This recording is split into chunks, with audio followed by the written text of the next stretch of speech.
जो रीढ़ की हड्डी की हड्डी है, उसने आज हिंदी पखवाड़ा पर्व मनाया है। इनके लिए आप सबके लिए सात बार वक्त बनते हैं, तो मैं चाहता हूँ एक बार आप मेरे जोरदार ताली बजा दीजिए। भाई प्रवीण जी बहुत अच्छा संचालन कर रहे हैं, लेकिन एक बहुत गलत काम किया है।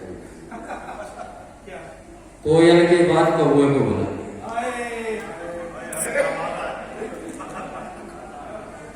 चलिए बुला लिया है तो संचालक के आदेश का पालन तो करना ही है। हिंदी पखवाड़ा है, हिंदी पर एक मुक्तक मैं सादर समर्पित करता हूँ। हम हिंदी से प्यार क्यों करते हैं, जबकि बात करने में बहुत सारी भाषाएं हैं। खिले हो चांद और तारे, खिले हो चांद और तारे, हमें वो रात भाती है। खिले हो चांद और तारे, हमें वो रात भाती है। हमेशा ग्रीष्म जाने पर हंसी बरसात आती है। और अगली पंक्ति देखिएगा, लगे मैंने अच्छा कहा है तो आप हाथ उठा करके मुझे आशीर्वाद दीजिएगा। सुबासितो बन है जिसके, सुबासितो बन है जिसके, हमारी माँ की खुशबू से करे जब बात दिल की, तो हमें हिंदी सुहाती है। बात दिल की तो हमें हिंदी सुहाती है। मेरे छोटे भाई हैं प्रवीण जी, हमेशा सच बोलते हैं। उन्होंने एक बात सच कहा, तो सच से ही मैं आपको जोड़ता हूं। मैं बहुत ही पढ़ा लिखा कवि हूं, मैं बहुत ही पढ़ा लिखा कवि हूं। मुझे देख के ही हर शख्स जान जाता है, क्योंकि जो पढ़ा लिखा होता है वो चश्मा लगाता है।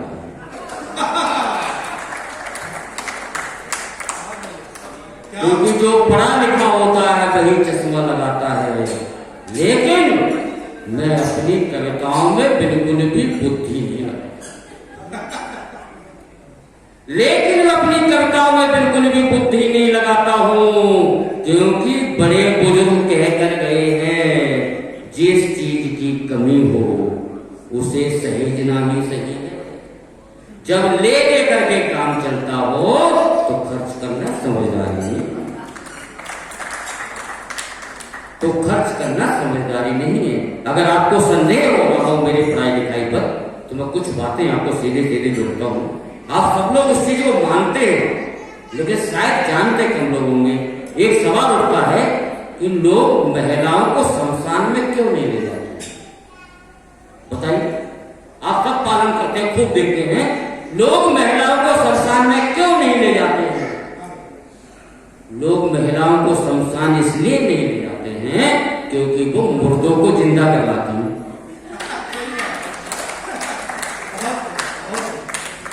क्योंकि वो मुर्दों को जिंदा करवाती है। एक सवाल और उठता है, दूध का जला हुआ छाछ को फूंक कर क्यों पीता है? बचपन से सुनते आए, जवाब किसी ने नहीं दिया।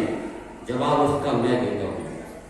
दूध का जला हुआ छाछ को फूंक कर इसलिए पीता है क्योंकि बेटे का कर्ज, वो बाप का कर्ज बेटे से वसूलना चाहता है।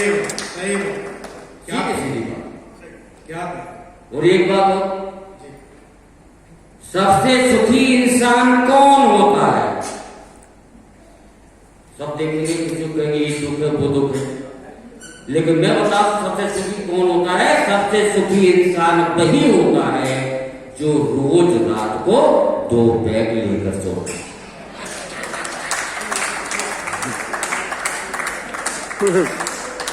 उससे सुखी कोई इंसान नहीं है।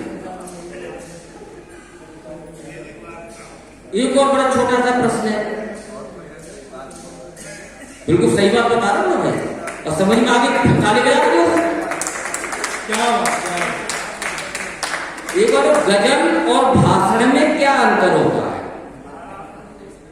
आप सबने खूब सुने होंगे गजल और भाषण में क्या अंतर होता है। प्रवीण जी गजल भी पढ़ रहे थे, बीच बीच में भाषण भी दे रहे थे। गजल वो होती है जब पति पत्नी से बात करता है। जब पति पत्नी से बात करता है तो गजल होती है, और जब पत्नी पति को धमकाती है तो भाषण होता है।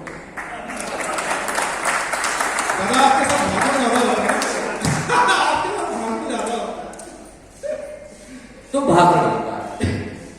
मैं जहां भी जाता हूं सीधा वर्ल्ड रिकॉर्ड बनाता हूं।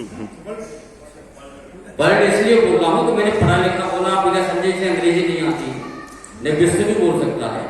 मैं जहां भी जाता हूं सीधा वर्ल्ड रिकॉर्ड बनाता हूं। मैं कक्षा 6 में बड़ी मुश्किल से लेकर फेल हुआ था। कक्षा 6 में बड़ी मुश्किल से ले करके फेल हुआ था, तब मेरा नाम Guinness book of the world record में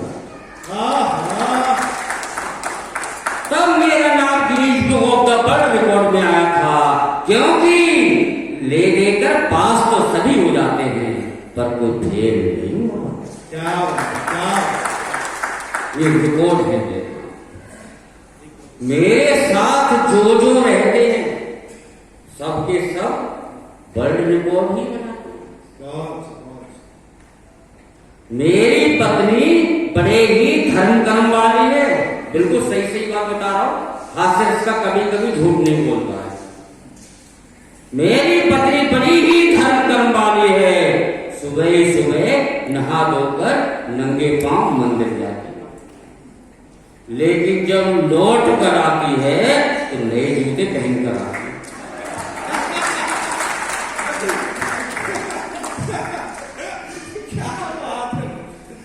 लेकिन जब लौट कर आती है तो नए जूते पहन कर आती है। मैंने बहादुरी में भी कई कीर्तिमान बनाए। आप ऐसे हल्का मत जो कुछ, मैंने बहादुरी में भी कई कीर्तिमान बनाए हैं। डब्ल्यू वाले पहलवान रिंग में घुसकर रहा है।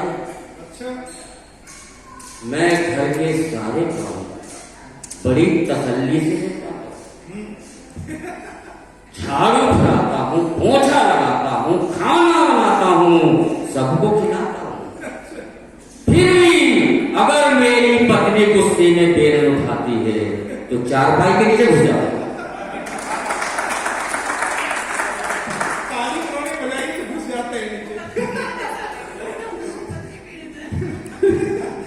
नहीं, पत्नी पीड़ित कोई नहीं है, सब समझदार है। अब इतनी देर से लोग देखो खाना खा रहे थे, कोई फोन चला रहे थे, इतने समझदार लोग तो कहीं मिलेंगे, क्योंकि कवियों में देखने को कुछ होता ही नहीं है, तो क्यों अपना समय नष्ट करें, सुनने से काम चलता है। मेरे गांव में एक बार एक कवि सम्मेलन चलाया जा रहा था, जिसमें सभी कवियों को बारी बारी से बुलाया जा रहा था, जैसे प्रवीण जी बुला रहे थे। जब मेरा नंबर आया तो संचालक जी ने बड़े ही सम्मान से कहा, अब हम ऐसे कवि को बुलाने जा रहे हैं जो देश के तमाम राष्ट्रीय चैनलों पर आते हैं, आकाशवाणी पर भी कविता सुनाते हैं, अखबार में भी छपाए जाते हैं, शैलेश लोढ़ा के साथ भी कविता सुनाने जाते हैं। वैसे तो आपके गांव के हैं, लेकिन फिलहाल गाजियाबाद से आते हैं, और अब हम डॉक्टर जयप्रकाश मिश्र को बुलाते हैं। ये व्यंग है, देखिए कि पड़ोसी लोग होते हैं, पड़ोसी तो बहुत ज्यादा होते हैं, तो गांव के लोग तो हिस्सा करेंगे। अब हम डॉक्टर जयप्रकाश मिश्र को बुलाते हैं। इतना सुनते ही हमारे गांव के लोग बड़बड़ाने लगे, एक दूसरे के ऊपर कोहनियां चलाने लगे, और चलते चलते संचालक के पास तक आए और बोले, कहाँ फेंक रहे हो यार, जो बोली तो है जो पूरे गांव में भुगतना पहने घूमता, पूरे गांव में भुगतना पहने घूमता था, और जिसका मन करता था उसी घर से चुरा के खा लिया करता था। एक चचा दूर बैठे अपने चश्मे को ऊपर नीचे करके एंगल में ला रहे थे। धीरे धीरे चलते चलते मेरे पास तक आए और बोले, क्यों रे, जो तुमने हमारे खेत में से भुट्टियां चुराई तो हमने जो सुताई करी वो याद है कि भूल गो? वो याद है कि भूल गो? मित्रों, मैं उनकी बात कर न हाँ कर रहा था न ना कर रहा था, बस मन ही मन बाबा तुलसीदास की पंक्ति को दोहरा रहा था, जिसमें तुलसीदास ने कहा है, तुलसी कब होने जाएगी जन्म घूम के ठाम, अरे वाह, गुण अब गुण जीने ले तो बुरा। क्या बात है, क्या